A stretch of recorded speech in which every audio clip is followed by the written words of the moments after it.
there's no truth dun sa issue na iniwan ko si Aura noon. Aalala.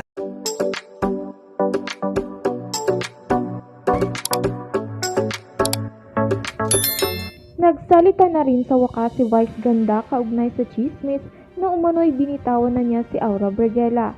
Sa isang exclusive interview ng ABS-CBN reporter na si MJ Felipe sa komedyante ay nilinaw ni Vice na talent pa rin niya si Aura.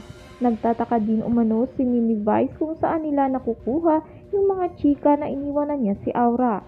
Ibinunyag din ng komedyante na hindi pa umano nagpa-interview si Aura dahil hindi umano pwede. Lumaraw sa balita na binitawan mo na daw. Alam mo, nagtataka ko kung saan nila nakukuha. No one asked me. Ikaw lang ang nagtanong sa akin. No one asked me. I was not interviewed by anyone. Kaya nagtataka ko kung saan nila nakukuha yung mga chika nilang iniwan ko si Aura. Na-interview ba nila si Aura? Kasi si Aura cannot be interviewed. Bawal din siyang magbigay ng mga interview. Sabi ko, saan kaya nila nakukuha? Sabi ko, grabe talaga yung cloud chasing.